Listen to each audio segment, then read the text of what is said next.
All right, we are live on StreamYard, Facebook, Crescent, Radio Free Stand, YouTube. We're live there, and we should be coming up live right over here on this screen. I think there's a 30-second delay. Here we go. Radio Free Stand, YouTube. We're live there. There we go. We should be coming. There we go. Shut your mouth. Your show will go live in 5 Blog Talk seconds. Radio. Here we go. 3, 2, 1. All right, well, good afternoon, everybody. Hi, this is another edition of the Real Interfaith Dialogue here on Blog Talk Radio and the Global Patriot Radio Network. And also here on YouTube, where we are known as the Crescent Discussion Group. And you can find our videos on the CrescentCrescent.com. CrescentCrescent.com. We are all of our videos are uploaded there, and you can come back and peruse them anytime you want, or you can just go to YouTube and watch them on YouTube anytime that you want to. Also, today is kind of a special day, and the reason why I picked the topic that we did today, or that we're doing today, is because of what's happened in the last couple weeks. What has transpired with and in the country of Israel, and what has happened with the Palestinians that are on the Gaza Strip. And what I wanted to do today is to start off by presenting a history of Israel and asking pretty much 4 essential questions about that region of the world. And then we can make our conclusions on what is happening in Israel, what happened between the Palestinians that were on the Gaza Strip and the Israelis, and why is there such a massive outcry today because of what just transpired. So I'm going to go over here and I'm going to share my screen. And I have to share my screen because I have another slideshow. And let me just tell you, the reason why I have a slideshow is because I have a really bad case of OCD. I mean, when I have a bad case of OCD, I mean I have a bad case of OCD. If I get something in the head, I'm just like one of them dogs that gets a hold of a rope, and I just won't let go of it until I have either mastered the material or have had my position proven completely wrong, which has happened occasionally. I'm willing to admit that, but not on this one that we have today. Today, we're going to be talking about the country of Israel, the Jewish people, and what God's plan is for them in the future. Okay, so let's look at the country of Israel today. The country of Israel today is surrounded by the countries of Egypt, here in the Sinai, Jordan, Syria to the north, Lebanon over here. Somebody just popped there. Radical again. And then on its west coast, you have, of course, the Mediterranean Sea. And then you have the West Bank, so-called here in the Gaza Strip, so-called right there. So that's Israel at a glance today. Now, what we're going to look at today is who has a right to the Holy Land. The Holy Land. And the Holy Land is what... well, we'll leave that definition to be defined here in a little bit. We're also going to look at what evidence do we have for who has a right to this evidence or to this land. Why is there a conflict today over the Holy Land? And what we can do as Christians and Jews to support the nation of Israel, if you feel, and you might not even feel that way, and I'm willing to allow you to respect your opinions. Dominic, let me do that. Dominic, I'm going to hold on just a second. Dominic, I am going to send you an invite here. I'm going to post it in chat if you want to come up in. Where'd it go? There we go. If you want to come on the show. So there you go. Okay, so let's take a look at the nation of Israel. Now, I used to do this show with an Israeli flag behind me. And the reason why is because I'm a strong supporter of the nation of Israel. I believe that the existence of the nation of Israel is nothing short than a miracle. And if you want to quantify what miracles are, anytime when you have a people group that has been banished from their land for 2,000 years and dispersed across the entire globe. A people group who has lost their land, a people group has lost their language, a people group has lost their culture, a people group has lost their economic systems and customs. And they all come back together after 2,000 years, and they regain all of that. I'm sorry, that's a miracle. That has never happened in human history. Nothing even close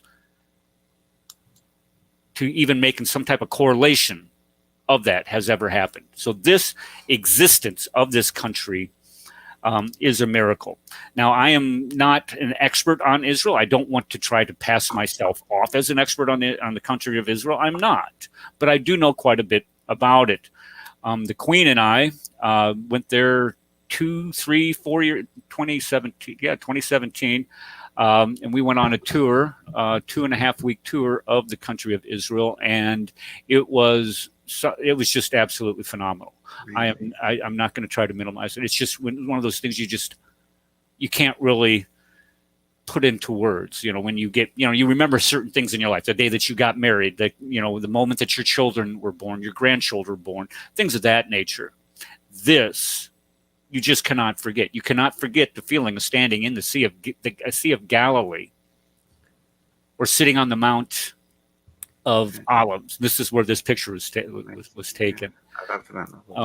Yeah, it was just absolutely phenomenal. So, who has the right to this land? Well, let's look at the Bible. I'm sure that we would all consider the Bible as a pretty reliable source. If you look in Genesis chapter 12, Abraham is promised this land, and he is told that God will make him a great nation, and he will bless him, and he will bless those who bless Israel and his descendants. If a country fails to bless Israel, if I'm interpreting, this is my interpretation of this verse, then if that country blesses Israel, that country will be blessed. If that country fails to bless Israel, well, I'm not going to say the country is going to be accursed. However, the country will not receive God's blessing.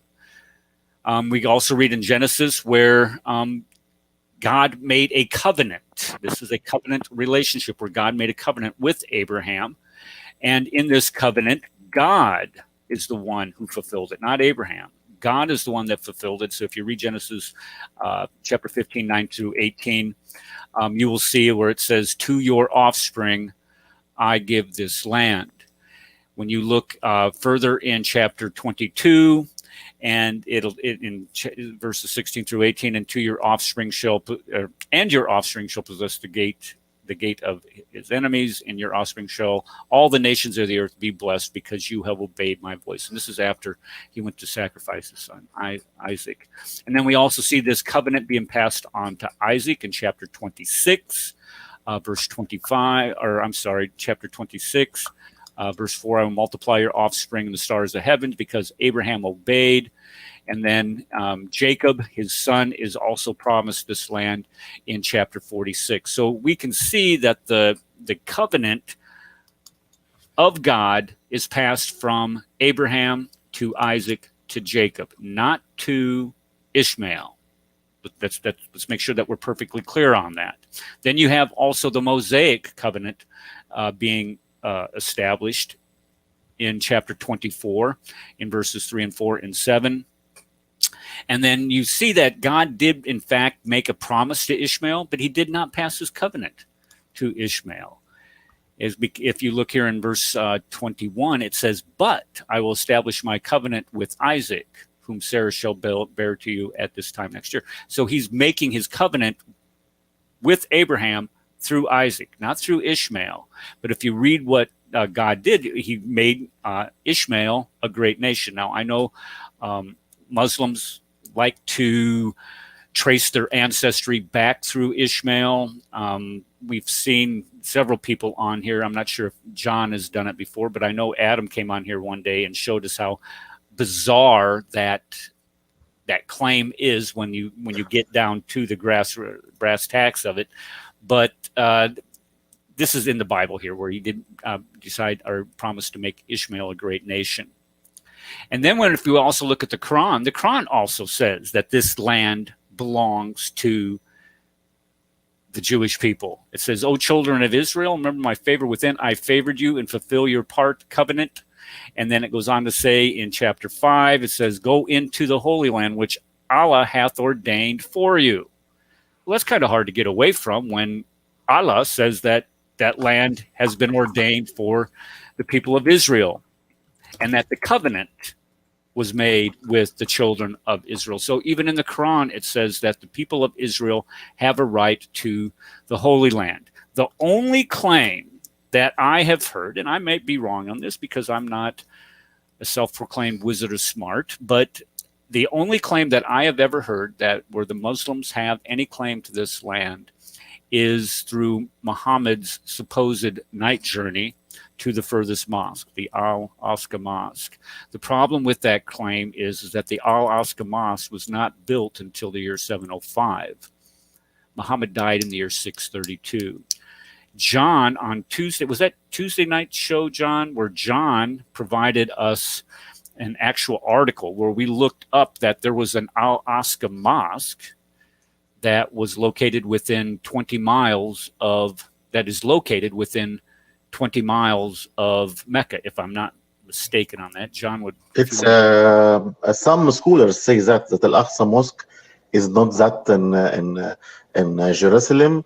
It's something close to Mecca, and this is to hide the fact or the historical mistaken error in Surah Isra, Surah 17, that Masjid al-Aqsa or the Aqsa Mosque was at days of Muhammad. But it's not an article, it's just scholars say that. Okay, so but there was, what you're saying is that there was a mosque called Al-Aqsa at the time of Muhammad, but it's not referring to the one that's in Jerusalem. Yeah, true. They say that. Okay, so in other words, it's something just to hide the historical error. Because the thing is, the Dome of Rock is built by Abdul Malik, and the Al-Aqsa Mosque is built by his son. So there's no way that the actual Dome of the Rock, like the Al-Aqsa Mosque, can be built actually at that time period. But also the other problem is as well that I think Dan Gibson in one of his he kind of states that near Petra there's an Al-Aqsa Mosque that he kind of thinks is that's more closely related to the actual Quranic references there. That I think he's got like a video on it that deals with an Al-Aqsa Mosque being located close to Petra. Is that what you're saying? Yeah, that he says it's around the Petra region. So yeah. Okay, well, at least we know by using the historical method that the Al-Aqsa Mosque that the Muslims claim to be the one that Muhammad traveled to is not the same one that exists today in Jerusalem. So therefore, we would conclude that they do not have any claim to the Temple Mount at all. If we're using the criteria of the Quran and using the criteria of history and geography. Not only that, I think some of the Al-Aqsa Mosque is actually built from First and Second Temple. There's actual wood from the First and Second Temple period that actually holds up the actual Al-Aqsa Mosque. Like from actual the time of Solomon. They've actually dated it. They've come and dated it actually to the time of Solomon. Wow, I did which not is know like that. Crazy. Well, I do know that the Dome of the Rock itself, which is not a mosque, it's a shrine, as far as I'm concerned, it's a shrine to deny the divinity of Christ. That was built right on top of Mount Moriah, where it's supposed to be the traditional site where Abraham went to sacrifice Isaac. So when we look at that whole Temple Mount area, and this is what one of the things that set off the events from the past couple of weeks, and I'll get into that here in a little bit, was the fact that they're using the Al-Aqsa Mosque and the Temple Mount as a staging area for the storage of weapons. But we'll get into that a little bit later. All right, so let's look at some significant events in Israel's history real quick. Number one, we find Joshua reclaiming the Holy Land around 1400 BC. And then that ushers in the period of Judges, which lasts for about 300 years. And then after the period of Judges, you have the period of Kings with the crowning of Saul as king. He's king for about 35 years. Then you have David. Then you have Solomon. And then as Solomon is king, he is able to build the Jewish temple. And that, I think the construction concluded in 968. It either began in 968 or concluded in 968. I can't remember exactly which one it is. And then from there, you have a divided kingdom. Within 38 years, you have the northern and the southern kingdom being ruled by two separate kings in Israel. And then within 150 years, you have the northern kingdom being taken into captivity by the Assyrian Empire, never to return. And then in 608, you have the southern kingdom being taken into captivity by the Babylonian Empire and Nebuchadnezzar. The difference between that captivity and the Assyrian captivity is that the Babylonian captivity ended. It ended 70 years later. And then you have the Jews returning to their land from Babylon. And in 536, you have the temple sacrifices and the Levitical processes reinstated in the temple, and then the temples are in Jerusalem, and then you have the temple is rebuilt, and then you have that intertestamental period between the Old and the New Testament. In 49 BC, we find King Herod becomes to power and starts beginning his building projects.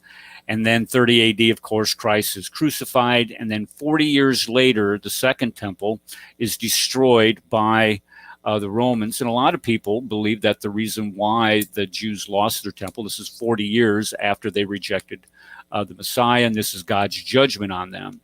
And here they are dispersed throughout the world in the Roman Empire. As a matter of fact, the Roman emperor at that time was Vespasian, one of the two. Who was it? Was it Titus? Titus? I thought it was Titus. Okay, I'll look it up. I get all them Caesars and their timeline mixed up in my head, and I don't know why. I should have that down as being a history teacher, but it doesn't matter. Well, when they carried away, let's see, this channel has existed for years. Who is this? This is odd. Look at that. Wow, man, this channel is a complete joke. I'm an atheist, and even I know these guys are idiots. Well, welcome to the show. So I guess maybe you're adding to the number of views today. Way to go. We appreciate you.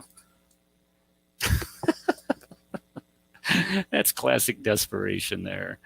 Anyway, and you know what this comes from? I can tell you right now where this comes from. DL, you're a troublemaker. I'm gonna tell you right now.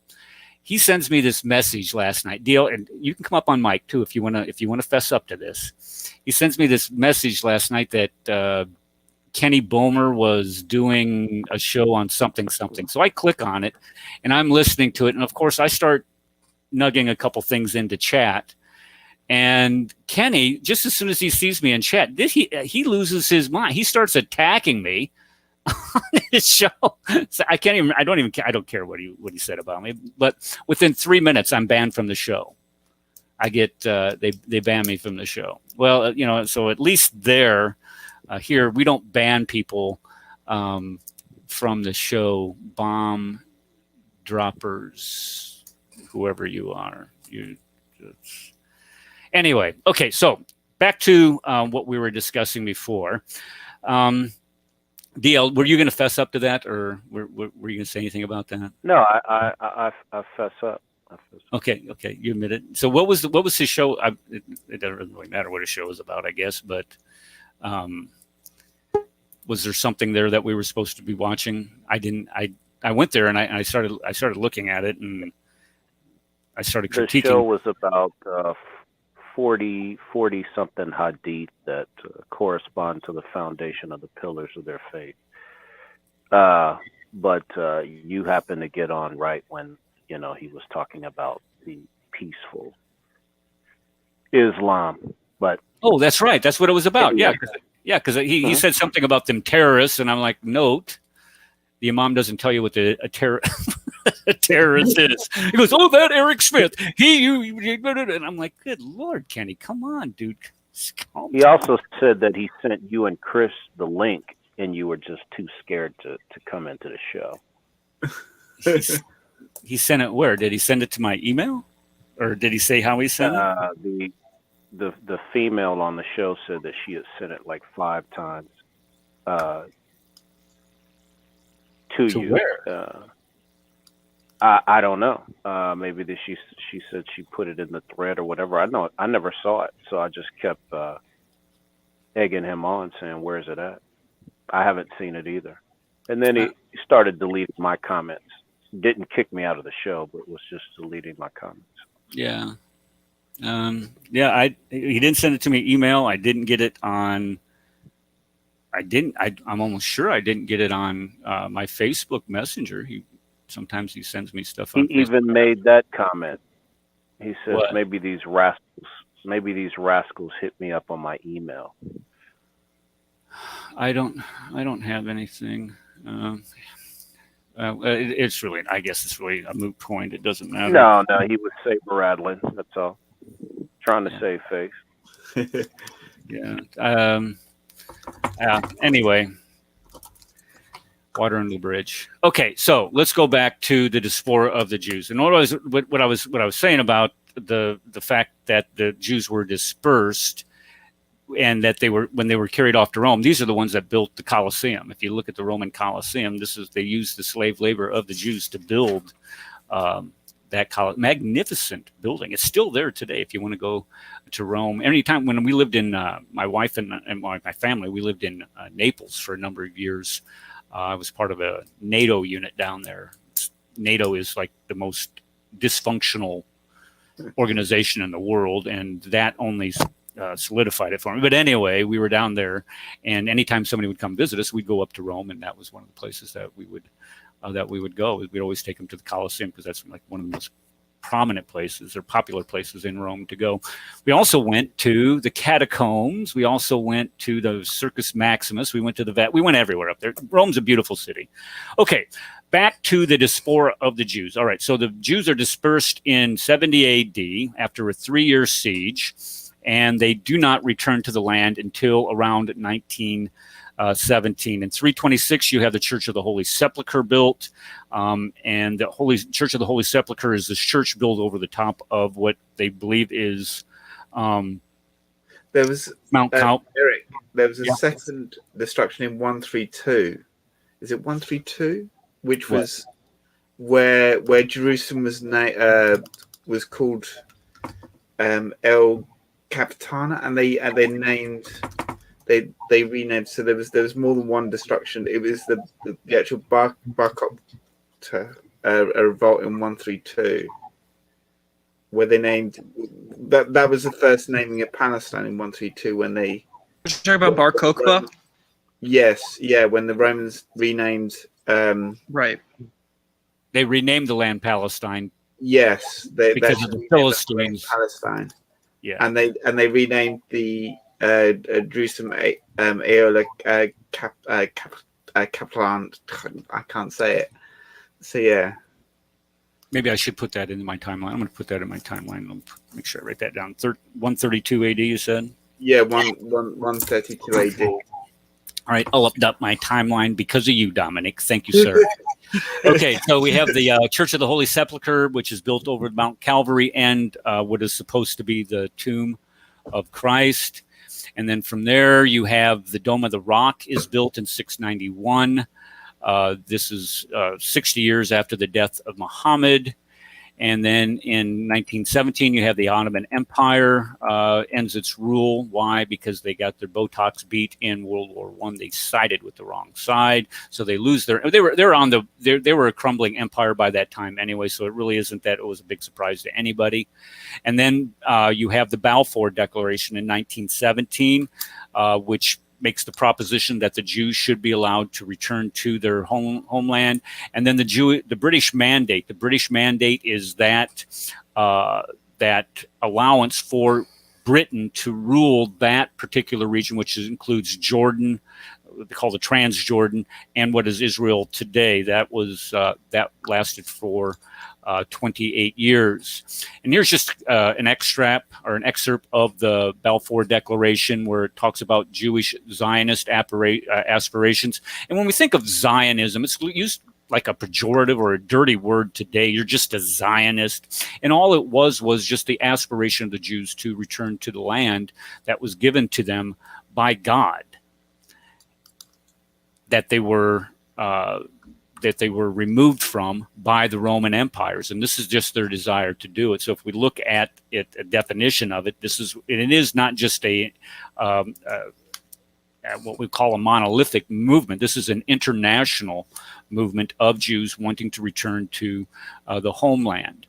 So the mandate ends in 1948. Now, up to 1948, prior to that, actually at the end of World War I, Jews started returning to Israel by the thousands. A lot of people don't realize this, but when they returned, they were purchasing land, cultivating land, and when they were purchasing land, they were paying exorbitant prices for it. But they returned there from places all over the world, and this is a newspaper article dated the 20th or the Thursday, April 8th, 1920, that discusses their returning to the land. So we have evidence that they were returning to the land prior to World War II. Now, when we look at World War II, of course, you have this catastrophe in World War II, which we call the Holocaust. And it begins with in Germany itself, and then it starts reaching out into those countries that Germany conquers, namely Poland, the Ukraine, the Soviet Union, and they start applying those Nuremberg laws of 1935. This is where they take away your citizenship, and then they take away your rights. They take away your ability to own property, and if you can't own property, you can't own a home. So they started moving the Jews, because they didn't have any place to go, into these ghettos. Now, when we look at what a ghetto is, a lot of people think a ghetto is like a rundown area of a city, and that's not in the definition today. That's true, but at that time it wasn't. It was just an enclosed, wired off, walled off part of a city that the Jews were forced to live in. And in these ghettos, from these ghettos, then you have, wrong one. There we have the deportations. This is where they were deported from these ghettos all across Europe to the extermination camps, the liquidation camps, Auschwitz, Treblinka, Sobibor, all of these places that have become infamous because they killed thousands and thousands. In the case of Auschwitz and Birkenau, over 1 million. As a matter of fact, in Auschwitz, they were at its height, they were killing 6,000 people a day. 6,000 people a day that went through those gates died in Auschwitz. Me being the great father that I am, took my family on a vacation to this concentration camp while we were stationed in Italy. We drove up to, we flew into Berlin, and then we drove over to Poland.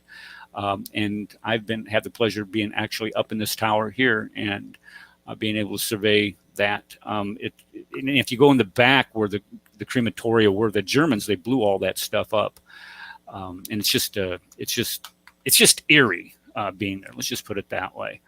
But then they were liberated at the end of the war, and people had to come to grips with exactly what the crimes of the Nazis were at the conclusion of the war, where they find that 6 million of them were killed, 6 million Jews. And here's a startling fact that I always present in my class when we teach the Holocaust, is that 9 out of 10 kids, 90% of the children, Jewish children, died during the Holocaust. And it's because of selection. As soon as they got off those trains, if you could not work, if you were a child, you were selected to be gassed. Most women were selected to be gassed also. So 2 out of every 3 Jews that lived in Europe died during the Holocaust, and 90%, 9 out of 10. And some people have actually put it up to 95% of the children, that Jewish children during the Holocaust, were killed. It's just, and the world was just like, holy crap. And the problem is that what do you do with the Jews in the future? How do you keep this from happening again? And the United States, and I don't mind teaching this either, the United States, we had blood on our hands too. I believe that they had a ship from Hungary land at a port on the east coast of the United States, and those Jews tried to get asylum in the United States, and the United States said, no, get back on the boat and go back. And they were taken back to Hungary, and they were put on transports to Auschwitz, and they all were killed.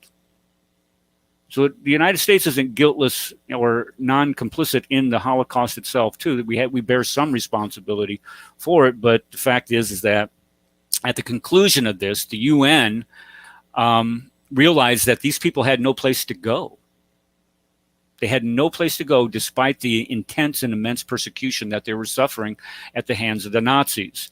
So what do? The UN sees that the British mandate is coming to an end, and they took a little vote and they partitioned off a sliver. Now look at the amount of land that the Jews got as part of this mandate. Nothing compared to what it should be. It's indefensible is what it was. But just as soon as they are allowed their homeland by the UN, they declare their independence. I think it's May 14th, 1948. All of the countries around them reject this, and they are attacked by Egypt, Iraq, Syria, Lebanon, Jordan, and what is that? 1, 2, 3. There's 7 of them. Who am I forgetting here? Because the first mandate actually included Jordan, because they divided Jordan, and it was Transjordan. Eric, it was Morocco. I'm forgetting Morocco. I'm sorry, Dominic. Which one? What did you say? The first mandate was so they divided Jordan. So Jordan was originally the Palestinian area, and they divided that and left Israel kind of. So they call it. That's why it's called Jordan, because it was right. Well, the size of this, the size of what they initially, you're right, what they initially intended to give to the Jewish people, what included the Transjordan. I mean, that entire area, and then it finally just whittled it down to where you have, this is what you have. That was finally given to them. The Jews are like, yeah, anything. We'll take just about anything that you would give us. And they were glad to have it. The Arabs, the Muslim Arabs, were not going to have anything of it. They were not going to have a Jewish presence. So what did they do? They attacked, 7 countries attacked them on the day that they declared their independence. And this war lasted for about a year. The Arabs that were living in Gaza are placed in refugee camps. Now, when you think, when these Arab countries were coming into Israel, they were saying, get out of our way. When we push these Jews out of the country, you can take their land. And they said, okay, well, we'll go over here and we'll sit in these camps. And when they're in these camps, they lost. So when you lose, there's a consequence to that. If you lose the war, you don't get the land. That's just the way it was, especially if you're the aggressor. And we're getting to that. We're going to get to that. So the Jews across, if you look at the Jews across the Arab world at the same time, were ethnically cleansed. And as a matter of fact, I want to show a video. I want to show a quick video here, folks. Let me do this. I want to show a quick video right here. This, let's see. Nope, not that one. Here it is. This is a great video that was from 2017 where you have, come on, there we go. Let me go ahead and mute myself. Hold on. Ho. Stop you. Okay, let me unshare my screen. Stop sharing. Stop screen share. All right, now when I screen share, I need to enable the audio here because I want you guys to hear the audio on this. Share audio, and then I'm going to mute myself. Here we go.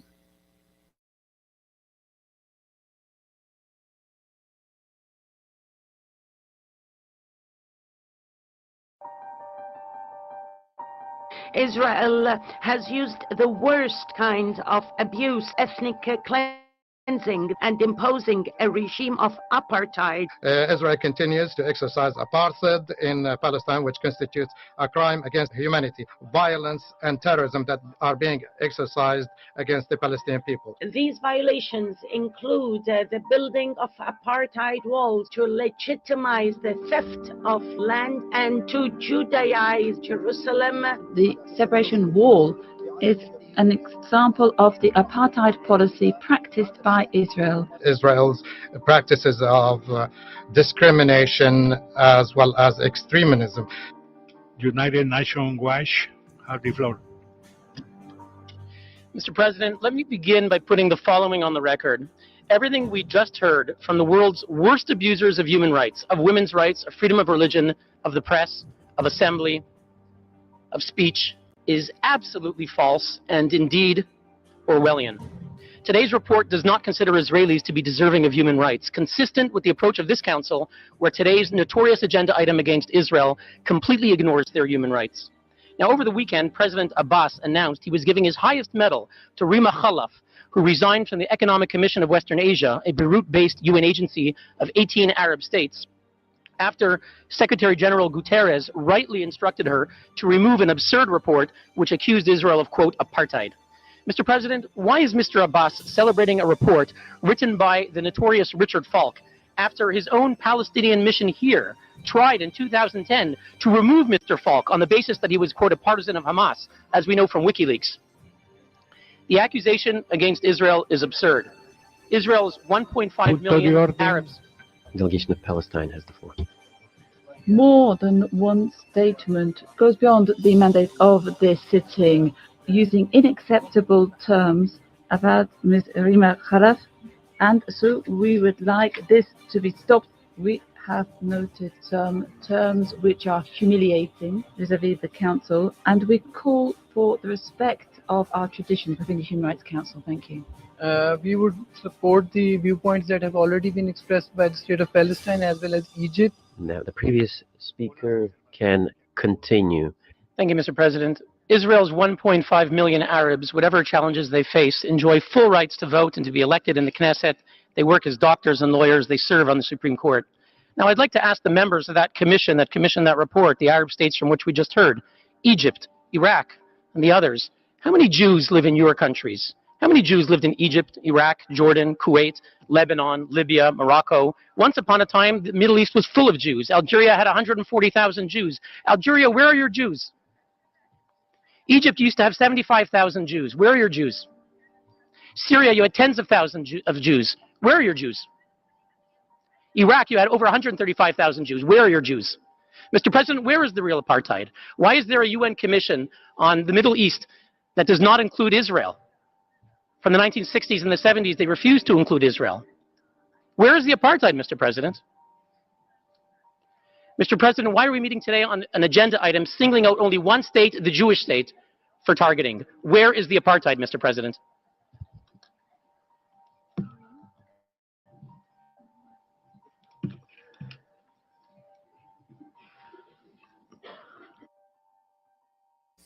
Yeah, no Do you response. mind if I share? Do you mind if I share on this? It's very interesting because I went to a meeting about this myself. I went to a meeting for my university dealing with where we talked about Israel-Palestine, and the presenter was a Palestinian woman, and there were a couple of Jewish people on the panel, and this conversation got brought up where Israel is being considered an apartheid state. So to me, it was very problematic. I'm like, I have a big problem with this, calling any state an apartheid state. I'm like, if we use the word apartheid, we could call any country an apartheid state, which I think is insane. Particularly, it's interesting, one of those countries, Pakistan, has pretty much the exact same story as Israel, like beat for beat. They make all the same claims that they want a state that protects Muslim South Asian folks. It's almost exactly the same. But Pakistanis don't recognize Israel, which I think is interesting, to say the least. But basically in this conversation, what happened was this woman was saying that, you know, Rashida Tlaib and Ilhan Omar, who are government. What did you call them? Government representatives. Which thing? Ilhan Omar and Rashida Tlaib. Oh, I said they're government representatives. So I was going to say that they said, you know, a lot of people call them anti-Semitic. And I said, well, why don't we come to a peaceful agreement here? You're calling Israel apartheid, and you don't want people who support Israel to call Ilhan Omar and Rashida Tlaib anti-Semitic. I said, okay, that's interesting. I said, so I brought up, and I was trying to be, as cordial and polite as possible, but I came up and I said, well, we could say, let's not use the word anti-Semitism for Rashida Tlaib and Ilhan Omar. Let's do that. Let's take that position. We won't call them anti-Semitic, but don't call Israel apartheid. This is insane. South Africa is apartheid. That's it. Nazi Germany is Nazi Germany. And it's really sickening that people are calling Germany Nazi. They're calling Israel Nazi. People in the Sanhedrin, the court system of Israel, are people who you can be Arab and be a part of that. So the thing is, I think most people, their problem is with Gaza and West Bank, and you can have a conversation about that. But to, Jerusalem proper, overall, in the Israel proper, Arabs have had very good rights there overall. And even, in fact, Arabic is the second state language. People don't even talk about that. It's not just Hebrew, it's Arabic also. So I'm just if you go to Israel today, all road signs are in 3 different languages. All signs are in Hebrew, Arabic, and English. Those are 3. Yeah, they're all 3. Until you go to the West Bank, you never guess what their signs are. Oh, Arabic, I'm sure. Arabic, only Arabic. They don't let Hebrew signs. We had friends in. I was on a video call on was it last Wednesday, and one of the ladies actually had to go to a bomb shelter because her balcony had just been blown up by a rocket. Because there was a church in Jerusalem, and the pastor, some of the cars had been bombed by Molotov cocktails actually in the actual street. So she couldn't actually get any so the lady who got her thing literally just couldn't get any sleep during the night because the rockets were just firing over her house. It was absolutely crazy. Like just hearing it from it firsthand. Like it's almost like on a call, like the same type of call we're on now, and then suddenly someone has to go over because they've got a rocket firing at their house due to the fact of and one of the things that if we had, let's say, the people from Canada, let's just use Canada because they're our neighbor to the north, they started firing rockets into our country, what would our response be? Would we tolerate that? Yeah, we would. Yeah, we would fire back. We would defend ourselves. So when, here's why I want to, let me finish the slideshows, because I want to demonstrate why there really is not a legitimate claim by the Palestinians to that land anymore. And it actually has to do with the international law is where I'm going with this. So let me share my screen again, and then we'll have a discussion on this. Just give me, I think I got 10 more minutes of this, and then we can have a great discussion. Okay, so when we look at the post-war of 48-49, this is what Israel looked like. They were able to seize some land and hold on to it after the war. When we look at, let's go here, when we look what happens right after this, you have the establishment of the Palestinian Liberation Organization, what we call the PLO. Now, this is created by the country of Egypt. This is Gabel Nasser, I believe is how you pronounce his name. He was the president of Egypt. Way to go, John. Your president. That's a bad joke. Sorry, I shouldn't have done that. But anyway, that's... No. Arafat was not president, but he was friend of the president at these days, Gamal Abdel Nasser. I'll speak about that maybe later. Okay, when did he become president? Who? Gamal Abdel Nasser? Nasser, yeah. Gamal Abdel Nasser, 1954. 1954. Okay, yeah. So after Egyptians liberate their lands from the invasion of England or Great Britain. Okay, so here you have in 56, and then when we look at Israel, Israel's attacked again in 1956. And I agree, Rob, it's been taken, you have what they call, what do they call it? The OIC, the Organization of Islamic Conference. It's a voting block. I think it's 57 different Islamic countries. They vote all in unison in the UN. Great point. But it's created. This is created by Egypt, and it is supported by this wizard is smart here. Who was this guy's name? Yasser Arafat. Yasser Arafat's guy's name. Yep. And its founding member, Yasser Arafat, was a pupil of the Grand Mufti of Jerusalem, Amin al-Husseini. This guy right here. Now, if you don't know who's to his left here, that's Heydrich Himmler. So he's palling up with the Nazis during the war. And if you look at what he says, Arabs arise as one man, fight for your sacred rights, kill the Jews wherever you find them. And look at, he says this pleases God, history and religion. I would like to add something. These mufti words are in the constitution of Hamas. Hamas have their constitution, like every country in the world. They put these words of this mufti in the constitution of Hamas. So it's in Hamas's charter. Is that what you're saying? Yeah, right. And if you read this charter, it's very anti-Jews, very, very anti-Jews. Yeah, and Danny does a good job. Look at Danny says, this is Hitler's buddy. Oh, Danny, you're reading my mind, because when we look at the next slide, they're in, Adolf and him were friends. Kind of weird. We call them birds of a feather, maybe. Okay, so when we get to the 6-Day War in 1967, here you have, now look what's happening here. Egypt is amassing all kinds of armor on the western border with Israel and the Sinai Peninsula. Israel, in response to this, essentially shuts their economy down and gets on a war footing. So everything stands still and prepares for war in Israel. And this can't go on in perpetuity as far as Israel is concerned, because you just cannot shut down your entire country and expect to survive. So what Israel does is they launch an attack. An attack. And here Egypt shuts down the Straits of Tehran, that's true, and the Suez Canal up through here. And then they occupy the Sinai against the UN wishes, and Syria right up here in the Golan Heights, and Jordan mass forces here in the West Bank. Now, watch what happens here. Now, this is critically important to understand. Israel launches an air attack on the Egyptian Air Force and is able to almost completely destroy their Air Force within 2 hours. And I was watching a YouTube video last night about this, and this is one of these miracles of God. You have the highest ranking generals, and I believe the president of Egypt wanted to fly over the Sinai to observe the progress that they were making, quote unquote. And what they did was that they turned off all of their anti-aircraft radar, so some trigger-happy private wouldn't pull a trigger and shoot down the airplane with the nation's president on it.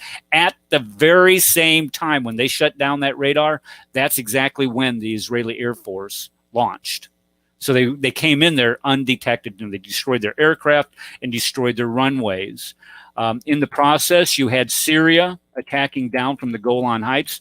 If you go to Galilee, here's the Sea of Galilee right here, and you look down, there's a kibbutz that we went to when I was there, and the snipers were up in the Golan Heights shooting at Israeli citizens during this time period. And this is where the Syrian army attacked Israel from.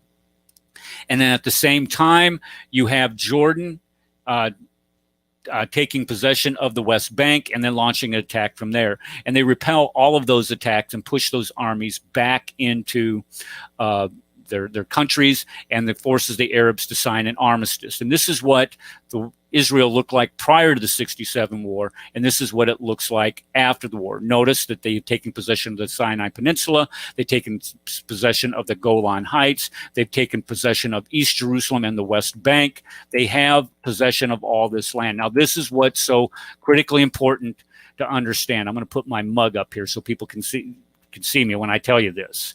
It's important to understand that when you attack another country, according to the laws of warfare, if you attack another country and you seize land, you're not legitimately allowed to keep that land. So when you look at what Israel did, they attacked Egypt and rightly so, because Egypt was definitely threatening them.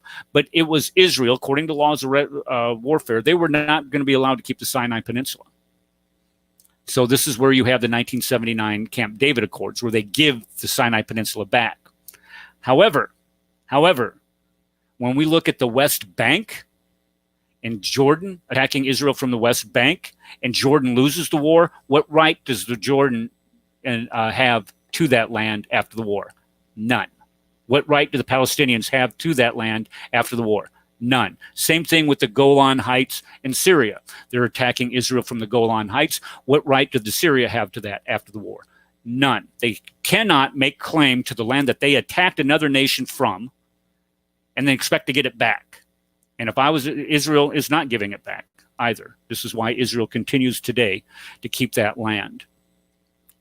Okay, so from here you have the Khartoum resolution. This is where the Arab nations meet in Khartoum, and they get the 3 no's. You're going to have no peace with Israel. You're not going to have any recognition of Israel, and we're not going to negotiate with Israel. And this eventually leads to the Yom Kippur War in 1973. And then, of course, you have subsequent attempts at peace with the Camp David Accords. You have the Oslo Accords in 1993, where that terrorist Yasser Arafat earns himself a Nobel Peace Prize for and goes back on him almost instantaneously. But then you had the Intifada in 2000. Then you have the Gaza Strip in 2005 is returned to the Palestinians. They're given full autonomy of this land. And what do they do just as soon as they get full autonomy? They start firing rockets into Israel. I mean, it's just absolutely sick. Who's talking? Somebody have something to say there?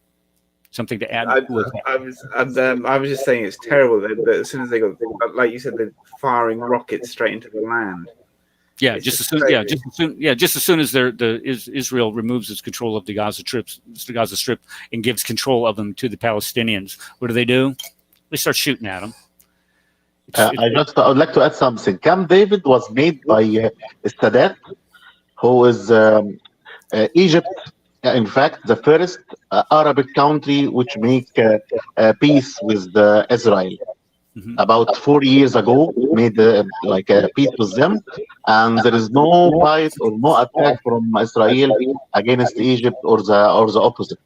And as a result of what Sadat did, the Egyptian president at this time, he was killed by Muslim Brotherhood and Jihad, a terrorist attack in 1981. Yeah, I remember that because he was reviewing a parade. Am I correct on this? He's reviewing this parade, and these guys jumped out of their trucks and they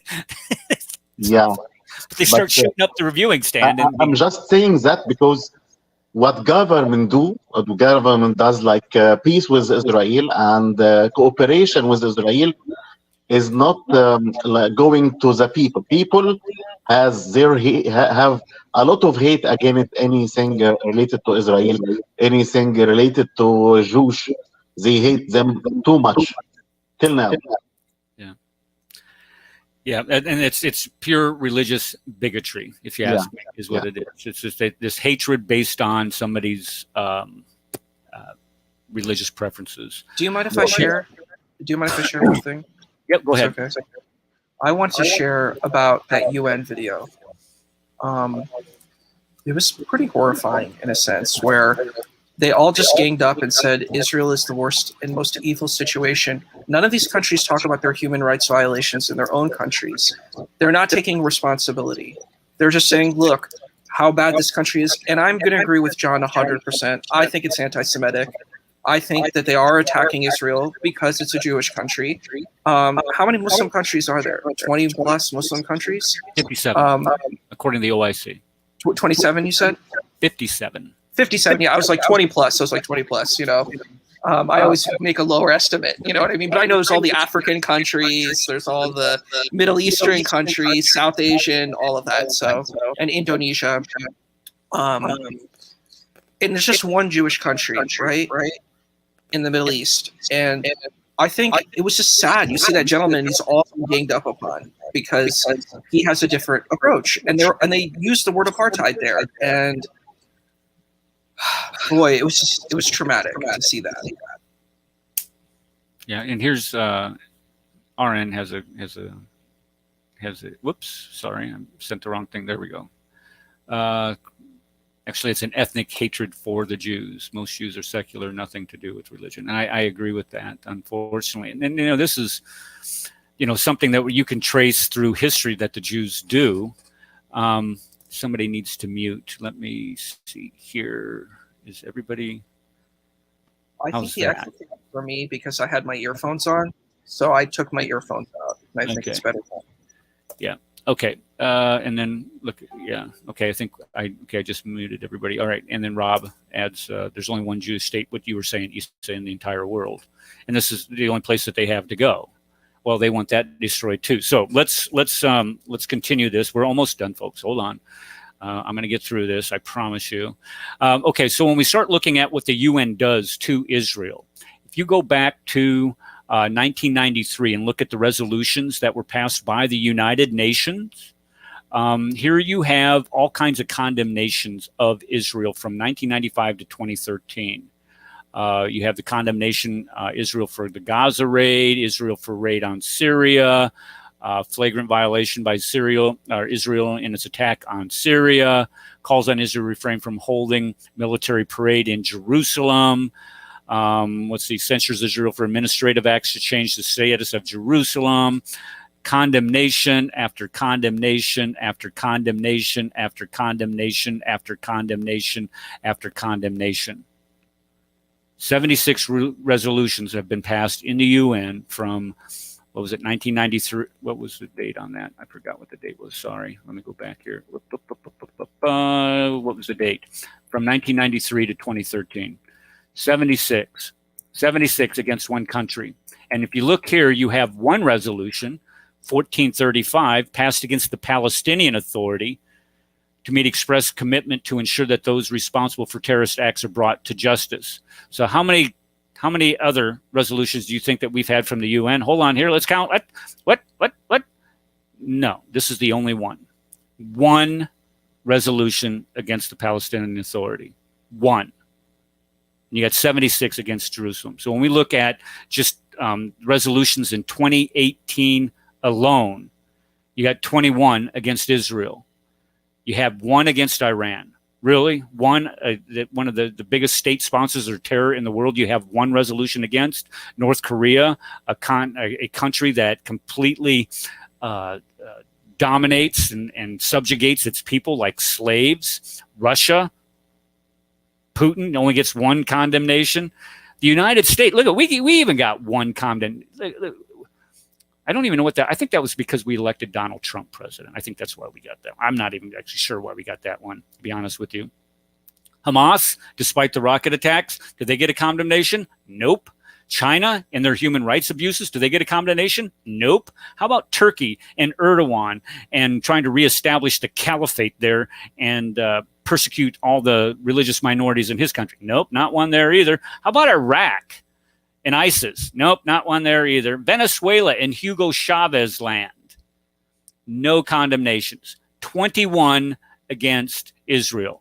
And we want to start talking about the UN, the United Nations, why people are so disgusted with that body. It's because they're a bunch of anti-Semitic pigs is why people are. Anyway, so when we start looking at what happened this month, you got what started it at number one, the Israelis, this is what starts it. The Israelis evict some sheikh from his house that's been squatting on somebody's land for 20, 30, 40 years. I don't even know how long. They finally evict him, and they're not having any of that. Then you have the Muslims from the Temple Mount are dropping firebombs on, I don't know if they're firebombs, but they're dropping stuff from the Temple Mount to the people who are praying at the Western Wall. So that starts a bunch of conflict. And what do? You have the Palestinians in Gaza shooting over 4,000 rockets towards Israel. Now, not all those rockets make it to Israel. A lot of these are duds because the Iranians can't even build lawnmowers. But here you go. They're building these rockets and sending them to Hamas there in the West Bank, or not the West Bank, but in the Gaza Strip. then you have Israel responding, and then who gets condemned for it? Israel's condemned. Nobody's condemning Hamas for these attacks. This is what is just completely stunning to me. This is where you start looking at the hypocrisy, not only of the Arab world, but you also the media. The media is absolutely complicit in all of this and what they print. And this is a famous quote from, I think this is from Benjamin Netanyahu. It says, Israel uses rockets to protect its people. The Palestinians use people to protect their rockets. And what we mean by that is those rocket launchers are in schools, hospitals, densely populated neighborhoods, knowing that if Israel responds, there's going to be collateral damage. And to keep that from happening, Israel is very judicious as far as how they respond. They have to be extremely careful, because if they're not, this is what you get. This is the type of response you get. This is where you have people saying, oh, them evil Jews, look what they're doing to these poor Palestinians. You don't want to get your buildings blown up. You don't want to have your children killed. Don't fire rockets into Israel. This is from Golda Meir, the prime minister of Israel, says, we can forgive the Arabs for killing our children. We cannot forgive them for forcing us to kill their children. We will only have peace with the Arabs when they love their children more than they love us. And when you look at what's happening today with this BDS movement, this is absolutely ridiculous. This happened in Nazi Germany in 1935 and in 1938, and it's happening today. And here's the founder of the BDS movement. Here's what he says: we oppose the Jewish state in any part of Palestine. No Palestinian will ever accept a Jewish state in Palestine. You want to start making a comparison between the Nazi boycotts in the 30s and compare that to the boycott, divest, and sanction movement today. Here's a little list for you. You can go ahead and take a picture of it and look at it later. I ain't going to spend my time on this. So the conclusion is the attempts for peace have been rejected. Land for peace doesn't work. For an example, giving the Palestinians complete control over the Gaza Strip, hoping that will achieve some type of peace, that has not worked. It's only exacerbated the problem. Israel, of course, as we mentioned, has not only a biblical right to the land, it has a Quranic right to the land, and it also, most importantly, today it has a legal right to those lands that they are in possession of. And I do not say occupy, because they're not occupying. Those are lands that are legitimately theirs. And of course, they need our prayers. The Bible tells us to pray for the peace of Jerusalem. Okay, and then we moved our capital there last year. Thank you, Donald Trump. I want to play one more video clip, and this is going to take a couple minutes, and I hope you don't mind. If any of y'all have anything to say or want to input right now, go on ahead. I'd be interested in hearing what you have to say. I have something to say, if that's okay. Of course you have something to say. You always have something to say, Isa. Well, go ahead. On this particular topic, I think the most important thing is people of faith or people who don't have faith. We need to have, what's important is that we want peace in the land for all peoples. This is a land that, yes, the Jewish people are here, but this is a land that's important for all these faiths, for Christianity, Islam, and Judaism. And I think it's super important that this land is a place that has peace for all, that everybody can come and have, peace there. I think even places like the Dome of the Rock and Al-Aqsa, everybody should be able to go to that. I don't understand why certain people are not allowed to go because, they didn't make certain affirmations. I think Jerusalem should be a city for all people to. Well, in order to get on the Temple Mount, there are times where Jews and Christians are allowed on the Temple Mount, but they're not allowed up there without direct supervision of the PA, Palestinian Authority. And I would also add, oh, by the way, the only people that can get into the city of Mecca today are Muslims. So when you start talking about ethnic cleansing, you start talking about apartheid, you start talking about discriminatory practices based on somebody's religion, go ahead and take a look at their capital city. And then you get back to me on that one. I 100% agree with you. I don't think Mecca should be a city just for Muslims, especially if the Muslim claim is that Mecca is the sacred city and it's so beautiful and it's so holy. Wouldn't all the people who come who are non-believers come into Mecca? Wouldn't they become Muslim? Wouldn't they magically transform into becoming Muslim? I think it's so ridiculous that you are completely correct that it is race, it is prejudice, and it is racism. And people of Muslims who are of European ancestry who go to Mecca, they get challenged. They said, oh, like say someone like Imam Bomer goes, they're going to test him. They're going to test and see if he's really a Muslim. You know, does he know Quran? Can he recite the surahs? They're going to test him on that. And I think that's a problem. I think that's a big problem. And I think just going back to the main topic, sorry, I didn't mean to make a tangent, but going back to the main topic, this is just, it's so painful to see this. And it's like, you're right. I think one point that's never mentioned is that a lot of Israelis did pay money for the land and they bought the land legitimately. And that's not being considered. Should those people be kicked out? You know, if we're going to have if the Palestinian state were to take over and the Israel state would cease, what would happen to the Jewish people there? Like, let's just assume the ultimate reality of that. If we take that to the ultimate conclusion, what happens? Will those Jewish people be kicked out of the land even though they legitimately bought it? Because the only narrative we hear is that Palestinians are being oppressed. That's the only narrative we're hearing. All my friends on Instagram, they're all posting free Palestine. Palestine is suffering. No one's talking about Jewish people. No one's talking about Israelis. No one is giving validity to them. He said they probably wouldn't even know where Palestine was on the map. If you could have asked them where it was on the map, they wouldn't even know where it was. It's just like, it's like, so yeah, it's like, the thing is, it's like, because in Israel, I mean, I've got friends over in Israel, and it's like, if you can hear like what's been like, they've been.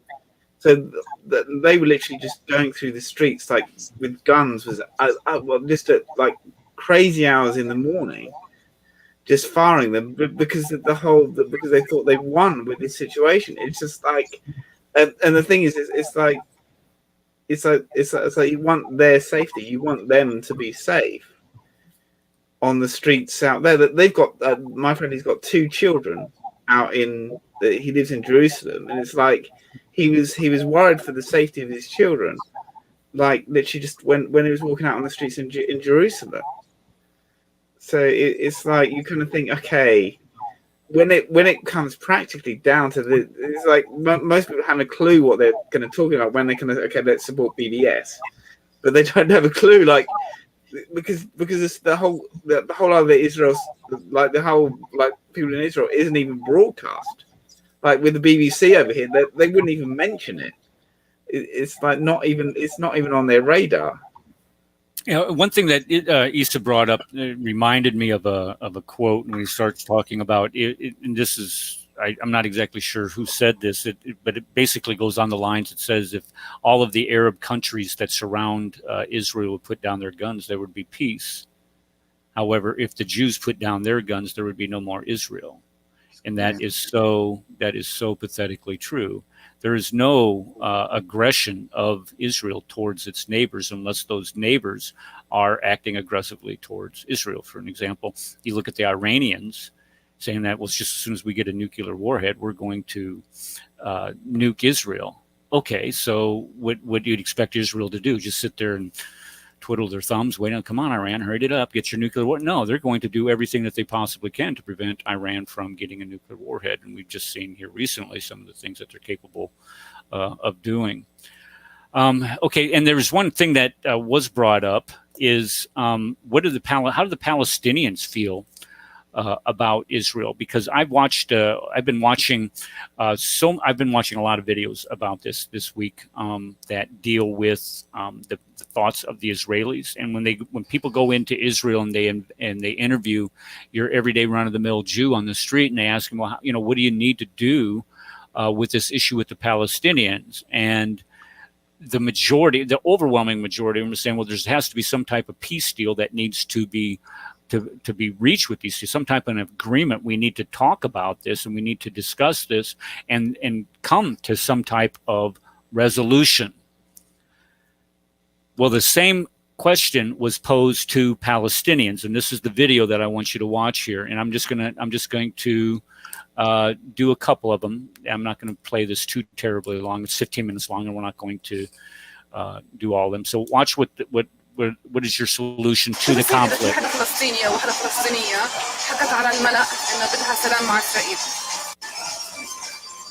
There would be rejection from the people. Because they're the ones who occupied us. We do not want peace with them. Peace would not work with them. They have to leave us. This is our land. And when he says the land, he's talking about the land of 48. Okay, notice. No peace. I'm sorry, I didn't. Was there an echo? Could you guys hear an echo? Because I shouldn't. I need to mute myself. Let me keep playing this. Sorry.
Okay, remember when I said that the Jews were ethnically cleansed from Arab lands when Israel was established after the not the 56, but the 48, 49 war.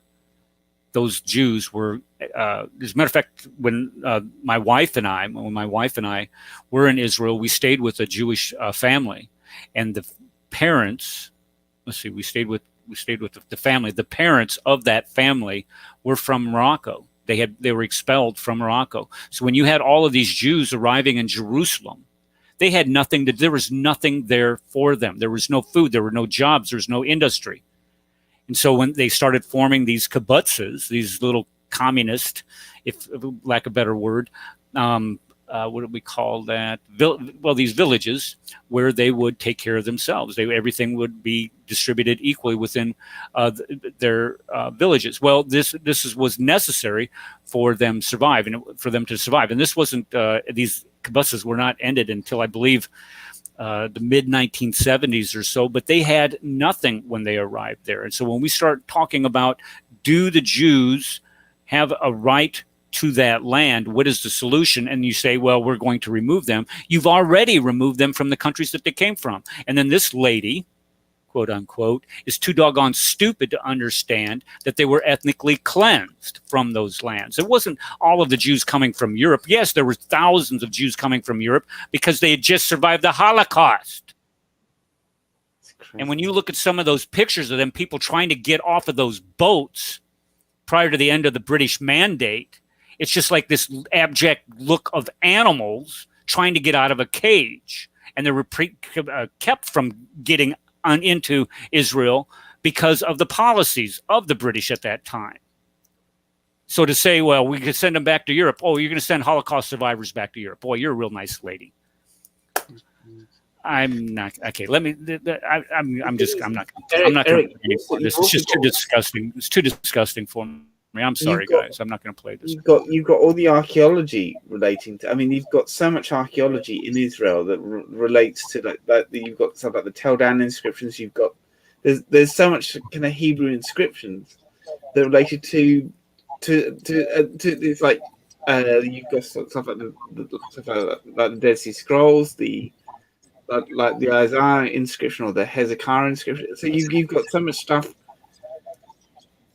actually actually related to the Jews from an archaeological perspective that would actually kind of date them historically actually into that land.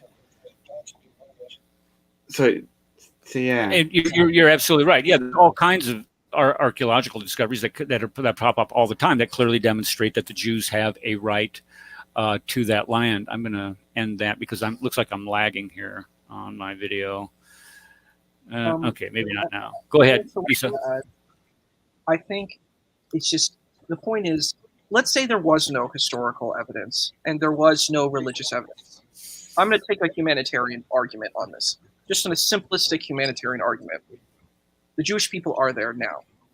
So regardless of whatever people feel, and you're actually correct, there's the Sephardim, and I just want to add one thing. You said the Sephardim, the Mizrahim, the Bnei Israel, Beta Israel. These are all Jewish communities from around the world that all came into Israel. So first and foremost, there's this idea that there's this white Jew. First of all, whiteness and blackness, this is all made up stuff. This stuff isn't even real. And it's a way, we're using it as a way of dividing us as human beings. I think it's ridiculous, Say you're a white man, you're a black person, doesn't mean anything, in my opinion. In real reality, it doesn't have real depth because we're human, I'm gonna get some flack for that, I'm sure. But that's anytime that you interject race into religion, it just gets absolutely disgusting.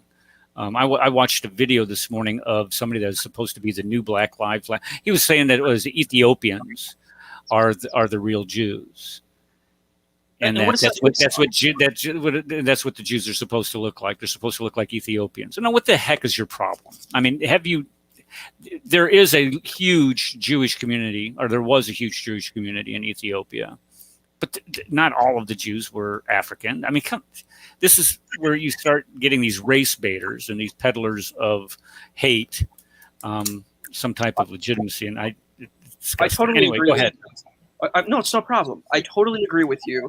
And also, if we look at the situation, it's funny if you think about Esav or Esau. They said he's red, like eating the red stuff, and because he's red. That was his nickname. Edom was his nickname. He was red. He was like a red-headed guy. He was a ginger. Exactly. He went to Ireland. That's why we got all these Irish people. To tell you about that. But so basically, what happens is, if we look at the DNA, all the Jewish people are related because even their ethnicity shows that. If you get like a DNA test, you're Beta Israel, B'nai Israel, Indian Jews, Ethiopian Jews. If you're European, Moroccan, Spartic, from Spain, you all have the same ethnic DNA. So it's really ridiculous. This is just a ridiculous attack, I think. It's the same thing as all the anti-Semitic attacks, like the Khazar mythology, the protocols of elders of Zion, blood libel. All this stuff is made up. None of it's true. And it's interesting, too, even talking about Christianity, I don't think Christianity in general is actually anti-Semitic, but I think there were Christian people who manipulated the text to make it anti-Semitic. And I think that needs to be understood. That needs to be established. That's absolutely true. I mean, you look at Martin Luther, for crying out loud. You want to talk about, and here's what you can draw. And I hate doing this, and my mother's probably going to be rolling over in her grave. And today's a year that she died, and it breaks my heart. But anyway, she's probably going to roll over in her grave because I'm going to say this, because I'm going to compare Martin Luther with Muhammad. Muhammad believed that he proclaimed himself as a prophet, that it would change the Jews' mind. And you can see how his feelings toward the Jews were hardened over a period of time. Martin Luther was the same way. He thought, okay, look, if I can reform or break away from the Catholic Church, which was at the time anti-Semitic, but had teachings that the Jews completely disagreed with, and they could see that Jesus Christ was truly the Messiah according to their scriptures. If I could reason with these Jews, then I will be able to get through to them, and they would start converting to Christianity. And when they didn't, Well, here's where you start seeing the vitriol from Martin Luther. You know, Martin Luther, this great Christian from history, was also very anti-Semitic. And if you look at the church in Wittenberg, Germany, where he was a pastor or a priest, well, he was a pastor anyway, it has in the architecture, one of the things that I noticed there, because it was one of the first things that I noticed there, it has a portrayal of the Jews as pigs carved into the side of the church. And you're thinking, oh my gosh, how do you do that? Well, Germany was a very anti-Semitic nation, and all the way up to and through World War II. So when we start looking at the levels of anti-Semitism, you can make a correlation between Martin Luther and Muhammad. And the Christians, what's the first thing the Christians did on their first crusade? They started employing pogroms against the Jews as they went to the Holy Land to, redeem the Holy Land from the Muslims. So Christianity does indeed have a lot of blood on its hands from of the Jews, and it rightly so. And here's the thing about that, though: we freely admit it, and we try to atone or repent of that, not continue it. That's the biggest difference that I see between Christians today and Islamic doctrine, because Islamic doctrine, I'm sure several of us here could cite all kinds of things from the Quran that you can find anti-Semitic statements given by Muhammad. One of them that comes to mind is that where it talks about, even the rocks will cry out that there's a Jew behind me, come and kill him.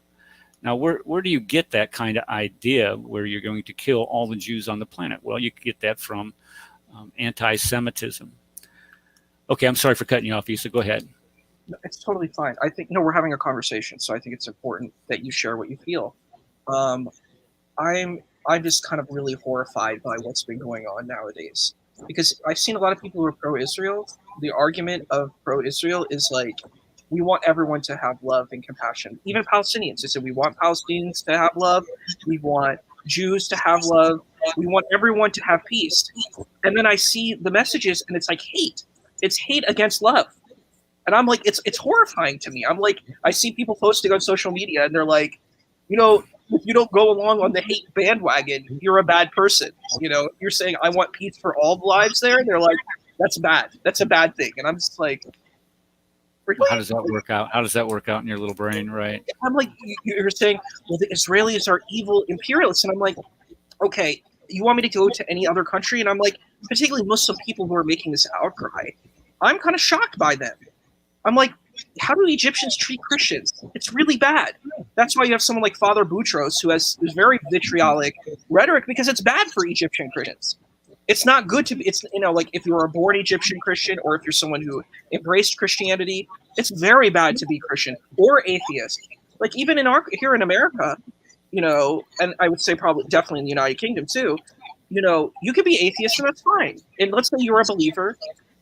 You don't interact with the person of faith, with the non-believer. You just say, look, we don't agree. You might even have a friend. You're a person who's a believer. You have a non-believer friend, but they can be a non-believer, and they don't get persecuted. They don't get attacked. They don't get destroyed. And in some of these cultures, I watched Egyptian TV, and there was a guy who was an atheist on the Egyptian TV, and they basically just attacked him and mercilessly, destroyed him, on the TV. And the guy was just very calm and cool. He's like, I believe in science. I believe in religion. He's like, he didn't even really say Islam is wrong. He's just like, I believe in science, And it was funny because I called him the sleazy car salesman, the sleazy car salesman Egyptian talk show host, where he had like the slick black hair. He was very sleazy, I felt, but he used this guy to attack him. He was trying to say, look, we hate atheists. We want to destroy atheists. We don't like Christians. I can imagine if you're gay, if you're openly gay. Like, it's horrifying in most of these countries. And Saudi Arabia, in that UN video, how horrifying was that? There were like human rights violations against women and all the children. I'm like, don't you cut people's hands off there? Like, yeah. Don't you charge people for black magic? Don't you say people are black magicians and they should be put to death because they're black magician practitioners? Like, to me, I'm like, none of these countries have a right to say anything bad about Israel. They need to fix all of their own problems first, before they even dare go and say Israel's so bad, it's so awful. I'm like, it's very clear, like what you said, Eric. They are being anti-Semitic because what they're saying is because Jews are doing it, they're so bad. But if a Muslim does it, they're good. I never hear in the news about the Muslim oppressions, and it should be called out. Specifically, if a Muslim wants to be an activist. I don't know what's going on. Yeah, neither do I. That's true. I'll try. You sound Here. fine to me, but I don't know how it sounds on the YouTube feed. Sorry. No, that's right. Muslim. Yeah. The Muslim persecutions. Like, if you want to be a Muslim activist and say I care about protecting lives, then why don't you do Muslim activism? Being a Muslim activist in Muslim countries. Go to the Muslim countries. Don't worry about Christian countries or Jewish country or whatever other religions there are, communists, whatever. Go fix the Muslim countries. If you want to be an activist, unless you're just a hypocrite and you're not really an activist and you're using this to push a racialized agenda and an ethnicized agenda. That's my issue here. I'm like, you're being a hypocrite. You don't really care about human rights because you're not willing to call out these other countries that are doing lots of human rights violations. Okay, okay, hold on. Issa, do you have any windows open on your computer? Other window other than the StreamYard feed here?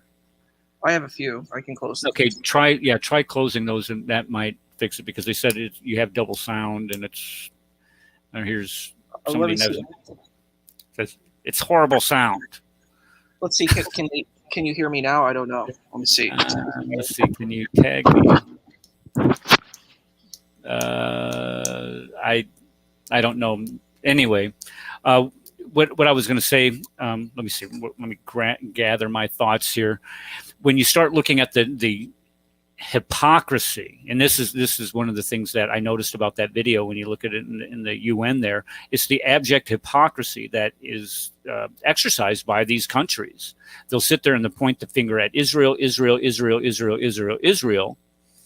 but never realize or never admit that their country, they don't allow Jews to have citizenship in their country. They've expelled all of their Jews, but yet Israel, because it is considered an apartheid state, is occupying Palestine, is bad for some reason. So when you look at the West Bank, and this is one of the things that I want to point out, is that when you start seeing all of these neighborhoods go up in the West Bank, what do they call those in? They call them settlements. Is that what they call them today? Somebody help me out with that. Maybe type it in the chat. They call them Jewish settlements. No, they're not settlements. They're neighborhoods. That land in the West Bank belongs to Israel. It doesn't belong to any other group. If this group of people, and here's what just absolutely amazes me: when they went to negotiate, when Israel in the Camp David Accords, this is brought up, when Israel went to negotiate the return of the Sinai Peninsula to Egypt, they wanted Egypt to take the Gaza Strip, and Egypt would not have anything to do with it. They said, we do not want to have anything to do with the Gaza Strip. We don't want it. Well, why not? If you want to go ahead, Dominic. Because I was on another kind of chat, and they were talking about do you know Ezekiel's tomb in Iran, Iraq. So they were showing like actual historical views. So Jews can't actually go back to and actually view Ezekiel's tomb because it's now a mosque. So they're literally saying so they were looking at the populations of all the different Arabic countries, and it was like now it's like 120,000 down to like 50 or 130,000 down to it's like crazy if you just look at the if you just look at the actual figures. And the thing is, it's not like even in a place like Iraq that there's massive amounts of Jewish history there as well, or places like Iran. There's biblical history that goes back centuries, especially in places like Iraq. I think it goes back to all the way back to the 3rd century BC, and they just can't go there because of the stuff that's going on. Well, one of the reasons why there's a Jewish population that goes back centuries BC in Iraq is because of the Babylonian captivity.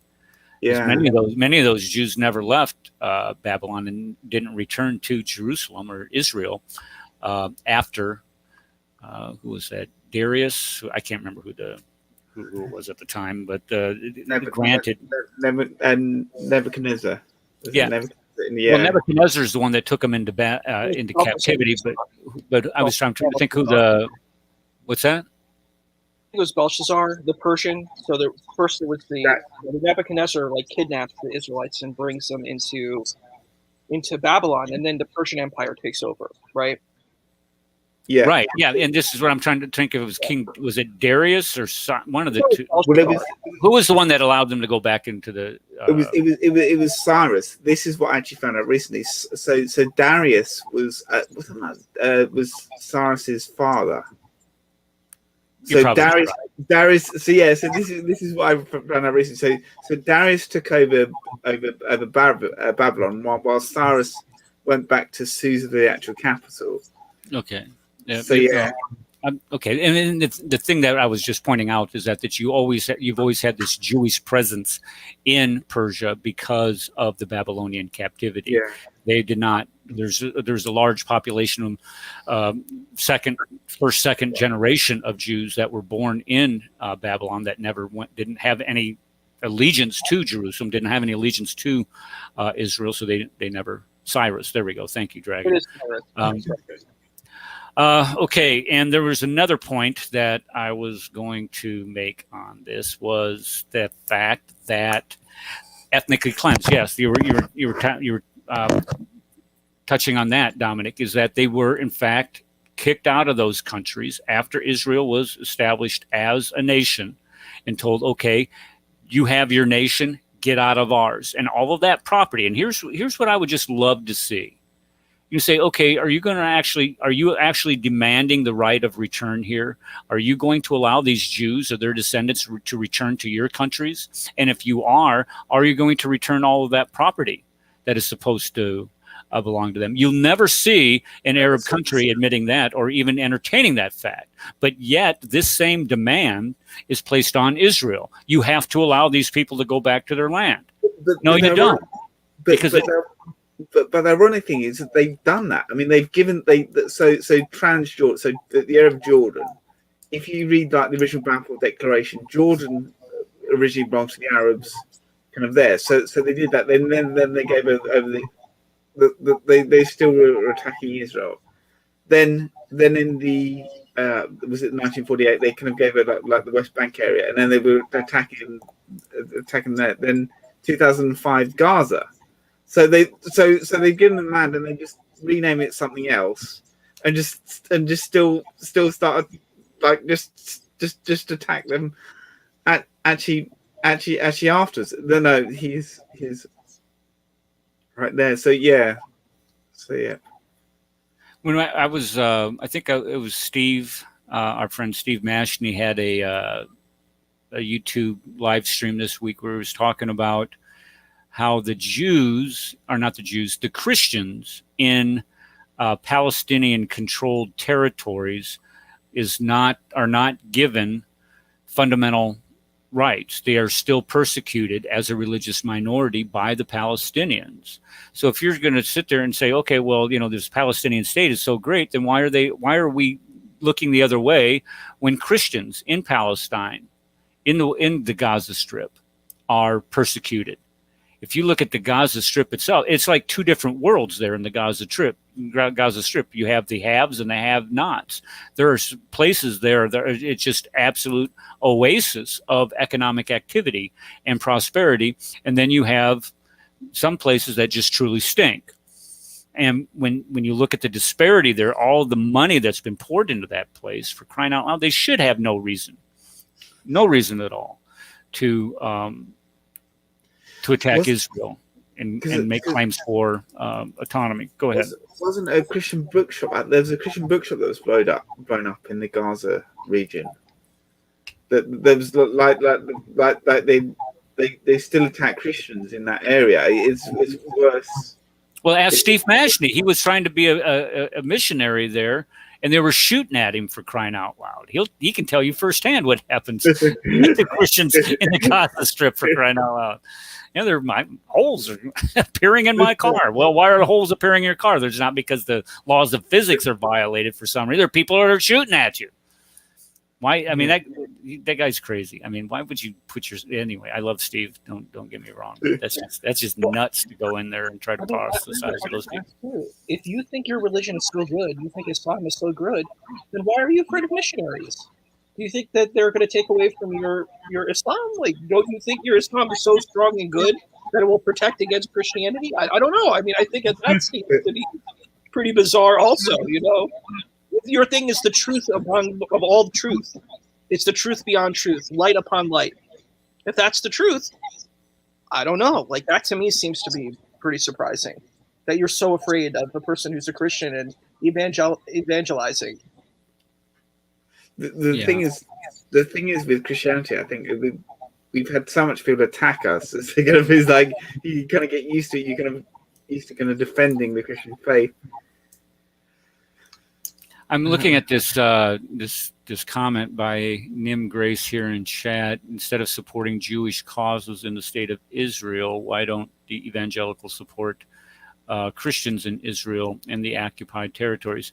Well, number one, Christians in Israel, the majority, a lot of the Christians that I saw when I was in Israel and then you talk to, they enjoy the full rights and benefits of the Jewish citizens there. The same with the Muslim citizens of the country.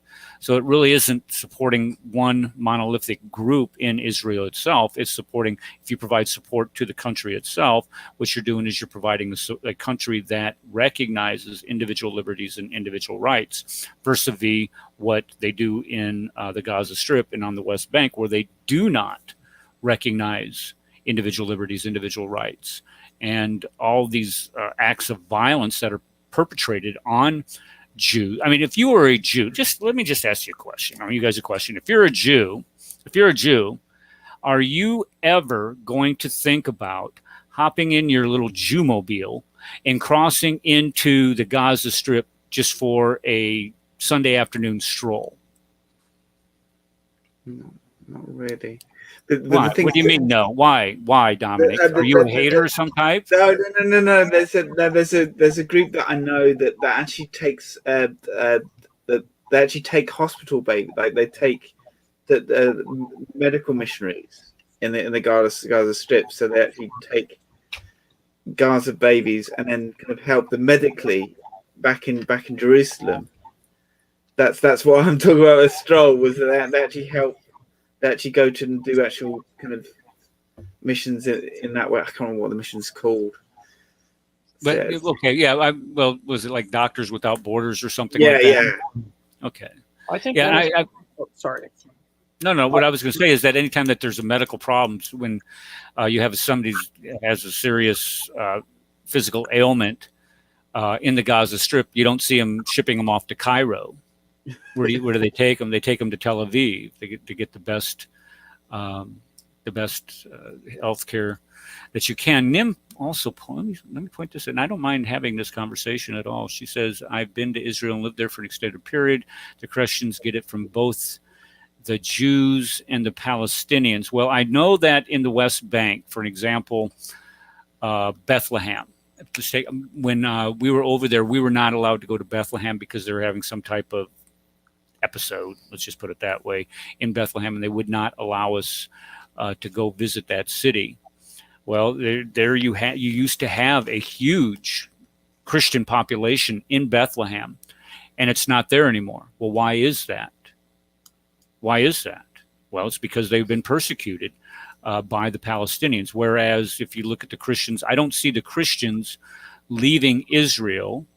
And this is where, the proof is always in the pudding. You always look at the statistics. When people say that the United States is a racist country, well, if it's a racist country, why do you have thousands and millions of people trying to immigrate to our country that aren't white every single year if it's so racist? The numbers just don't pan out. And I think that the same thing can be said with Israel. The numbers are just not there to show that you have this huge Christian exodus from Israel because of persecution. Now, I'm not trying to minimize or marginalize your experience there in any way, shape, or form. I'm not trying to do that, but I'm just saying that the numbers that where you start saying that there's widespread Christian persecution, I might be, if I'm wording this wrong, but there's widespread persecution in Israel of Christians by the Jews, then where's the proof for that? Where do we see that? And I'm willing to be wrong on that, but I didn't see it when I was there, and I don't see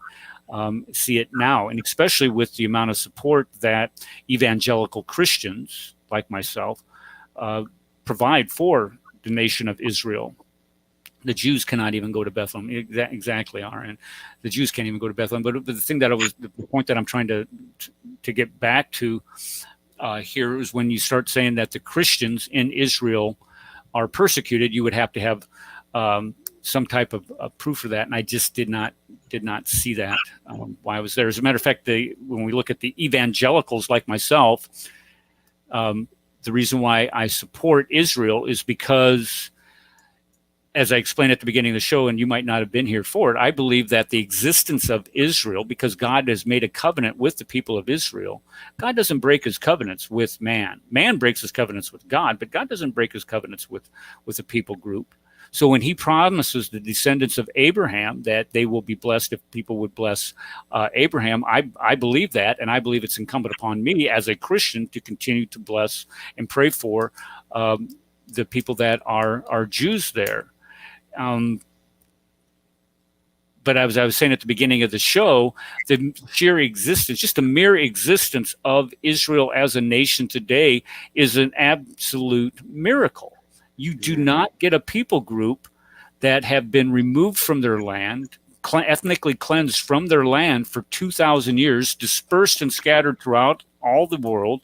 They lose their language, they lose their ethnic identity, they lose their cultural norms and practices, and have to adapt to the cultures that they live in, and then they all come back together just like that in one. And this is, to me, this is the fulfillment of the prophecy that we find in Ezekiel, I believe it is.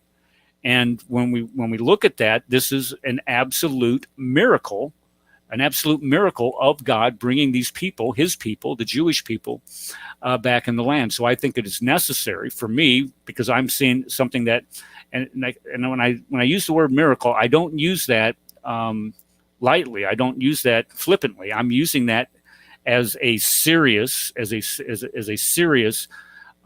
event, or something that did in fact happen. This had to be God ordained. This has never happened in human history before. And the likelihood of it happening ever again is zero. It hasn't happened before, and it'll never happen again. But yet we saw it right before our own eyes. We've seen the coverage, the news, where they were allowed to finally go back into their land. Why? Because at one point in time, the world had this sympathy for the Jewish people, and this is why they were allowed to go back in the land. Now, let's see here. The fact, what did you say here? I don't want to miss this. I want to make sure we have this. I accept the fact the Israeli government treats Christians better than the Islamic governments do. And and that's true. You just can't get, you can't get past that. Go ahead. What were you going to say?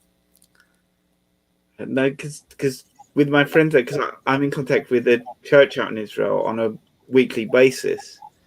So I kind of find out what's been happening out in Israel, kind of like on a day by like yeah. So yeah, but it has been pretty terrible this last week, or this last few weeks. Yeah, if you look at the military predicament that Israel is in, well, let's just look at this from a realistic point of view.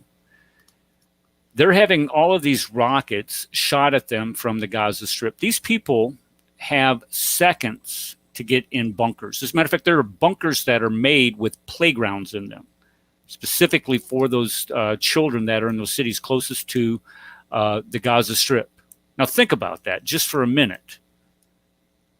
You build a playground inside of a bunker. These kids, the only place that they can play is inside of a bunker. Why? Because if a rocket goes off and they have that, I don't know what they call the red alert thing that goes, they notify the rocket's incoming. You have seconds to get to a bunker. Seconds, not minutes, seconds. As soon as that goes on, and it's the majority of the Israelis have it on their phones. So as soon as they hear that, you're biting dirt, you're crawling in a hole, you're getting underground, you're doing something to get below the blast radius or the blast area, whether it's a bunker or something else. They have bunkers built in to their houses. How much do they have to have a bunker built into your house? It's crazy because nuts. Because the lady that we were speaking to, whilst we were on the chat, she actually had to sleep downstairs, literally because the rockets were firing over so many times, and she had like her balcony destroyed. So there's pieces of shrapnel. Who's that? Nim? No, not Nim. No. This was a lady up in Ashkelon. So she was living up in that region, and literally there was she had some shrapnel literally on her kind of thing, and there was like glass all over the place. And then they said like the pastor's house got destroyed in that as well. Like a rocket actually destroyed the pastor's house whilst they're out there. It's just terrible. Like when you've got rockets firing over your house. It isn't just the people that are in southern Israel along the Gaza Strip. You go up into the Golan Heights, to where you have settlements or neighborhoods where now this is part of Israel now. They have to build walls around their community to keep people from attacking their neighborhoods, for crying out loud. You go to the West Bank where you have those settlements. Again, you have these neighborhoods, these Jewish neighborhoods. They have to build walls around their neighborhoods to keep from being attacked. You go into Jerusalem, and this is one thing that just as soon as the Queen and I got off the plane, as a matter of fact, when we arrived in Israel, we arrived a day late because our plane was delayed from here to Newark, New Jersey, because of a rainstorm. So we arrived a day late. So the entire tour group was already up in Galilee. So we had to take a cab, quote unquote. The tour company came and got us, and they take us up in this van. And as we're going through Jerusalem, they have that wall that they have built between East and West Jerusalem. Now think about this. Why did they have to build that wall to begin with? Because one of the people in that video said that, well, they're walling up Jerusalem to take our lands. The Jews are trying to take our lands. No, they're walling up Jerusalem to keep from people like you from walking across the street and blowing yourself up to kill Jews. That's why they built that. The number of terrorist attacks that occurred in Jerusalem dropped by 95% just like that after they built that wall. So walls do work. When people say walls don't work, they're full of crap. They do work, and they worked in this instance to protect the Jews from these people that were coming through Jerusalem and blowing themselves up or setting off bombs anyway. Yeah, no, it's crazy, absolutely crazy. I'm looking through some of these comments here. Can I add something? Yeah. Yes. Okay. Go ahead. I would like to compare the relationship between Israel and Egypt and Hamas and Egypt, especially in the last 10 years. We know that Egyptians had 4 wars with Israelis, in War 48 and War 56, 67, and 73. Right. At the end, after these wars, we are, as Egyptians, got back Sinai by peace, by Camp David, and at 1979. Since this time, there is we have a peace treaty with Israel, and we have no war, nothing, no attack at all between Israel and Egypt. And we have a cooperation in security, cooperation against the terrorism. Now we have problems of terrorism in Sinai. We have ISIS in Sinai. Israel helping Egypt about many things in Sinai. Then, if person says that Israel is a terrorist country, no, it's not true. when they have a peace treaty with Israel. 4 years now, nothing happened. If it's terrorist country, then they should break Camp David treaty and attack Egypt, and this never happened. Let us look for the Hamas. Camp David Accords from 79. 79, but we got back Sinai completely 1982. Next year will be 40 years with peace with Israel. Next year. We don't have any problem with Israel at all. Check the news. Give me one single word, even anything between us and Israel. No, nothing. We have good cooperation on the level of the government. People in Egypt, the Muslims in Egypt, let us say it aloud, they hate Israel and Jews too much. The Christians in Egypt, they can't speak. If they say that they are supporting Israel, they will be killed in the street. Okay, I'll go now with the situation of Hamas. Hamas, how deals with Egypt. Let me just touch on that peace treaty, because I've actually been personally affected by that peace treaty between Israel and Egypt because of we call them the multinational force or peacekeepers force and observers. Yes. We call them MOFOs. And when I was stationed at Bragg, my platoon was deployed, or two squads. Platoons have 3 squads, and 2 of the squads from the platoon that I was in was deployed with that group for a 6-month period. So they have a military presence, an American military presence in the Sinai Peninsula to keep the peace.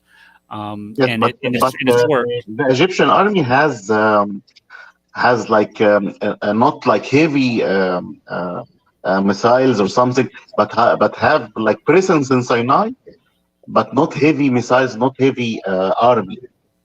No, you're absolutely right. I mean, it's just a battalion-sized element. Actually, a battalion minus about 500 men. You know, the Egyptian army, if they wanted to roll up the Sinai Peninsula, they could do it. Just I shouldn't be giving out secrets here, but they could roll up the U.S. Army there just like that if they wanted to. The presence of the Egyptian army in Sinai mainly for stopping the terrorism in Sinai of ISIS. ISIS doing a lot of crimes against the Egyptian army and the Egyptian police in Sinai. Like almost every year we have a big attack with hundreds of the Egyptian army died in this since 2011 till now. Every year we have big attack. And the Egyptian army is in Sinai not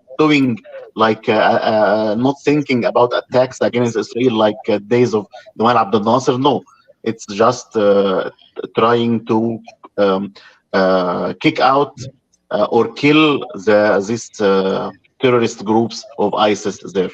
We have big states there, big state of ISIS in Sinai. I would like to add about Hamas. Hamas, how it deals with Egypt in the last 10 years. Hamas is part of Muslim Brotherhood, and when the revolution that happened against Hosni Mubarak, the previous president of Egypt, in 2011, they were very happy because they know that the Muslim Brotherhood will jump into the chair of Egypt. And we saw many of Hamas people, Palestinian people. I respect Palestinian people, but not Hamas. They came to Egypt, and we saw them meeting Morsi, meeting the big boss of Muslim Brotherhood in Cairo. And they were supporting Muslim Brotherhood till we had another revolution in 2013 against Muslim Brotherhood. They began attacking the Egyptian loudly in the media. I mean, I speak about Hamas, and they began to make like tunnels. In Gaza Strip, there is like big tunnels everywhere, and they spend a lot of money for make the tunnels, and they give a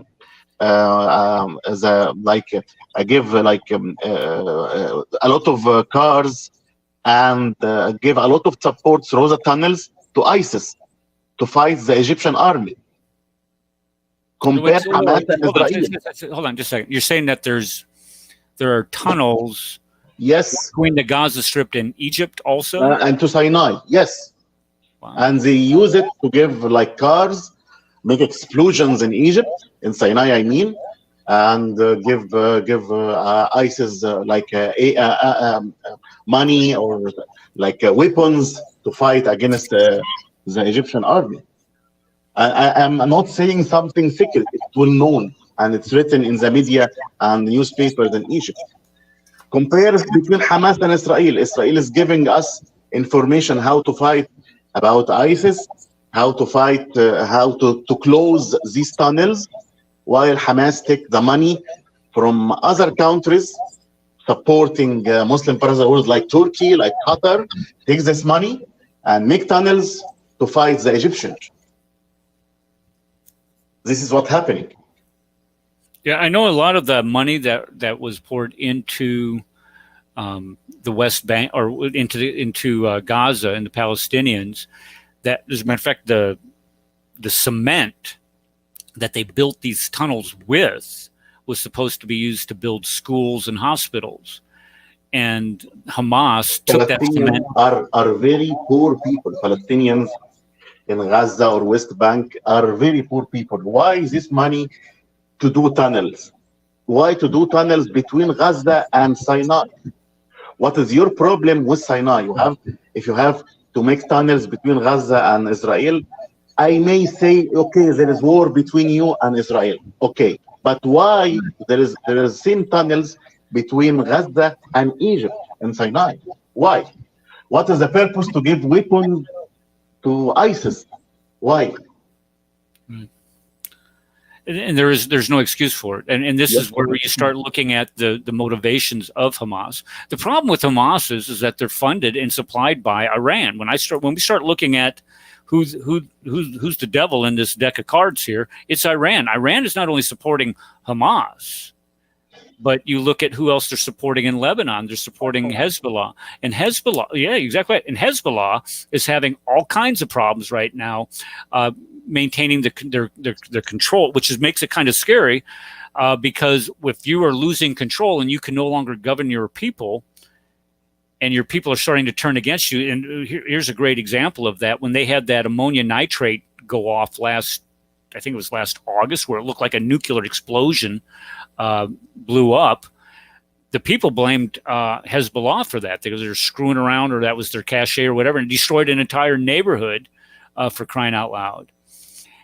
When they feel that they're losing control over the people, what do? You create a crisis. You create a crisis with who? You create a crisis with Israel. And they have I think it's over 150,000 rockets. And we're not talking about little firecracker rockets. We're talking about some big hamajamas. And here's just the prophet, Eric here, Prophet Thekeffer coming through here. When we start talking about the third temple, or the third Jewish temple being built in Jerusalem, how could that ever happen? How could the Muslims ever give up that the Temple Mount, the Dome of the Rock, and Al-Aqsa Mosque? Well, imagine a rocket barrage shot from Hezbollah in Lebanon all over Israel, blowing stuff up all over the place, to include the Dome of the Rock, Al-Aqsa Mosque, and Israel finally saying enough is enough. We're done with this crap appeasing you, and we are going to build our temple on top of your site. Go ahead and try to stop us. They would have a legitimate right to do that. Why? Because it was the Muslims who blew up their own joint there. The Dome of the Rock and the Al-Aqsa. That's just me being a prophet. It's probably not going to come true. I'll probably get taken outside the camp and stoned tonight for it not coming true. Who knows? Okay, John, did you have anything else that you wanted to add to that?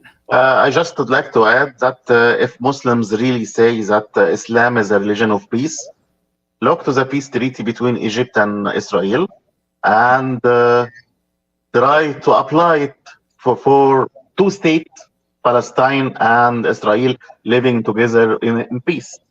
And for sure, you will see the difference.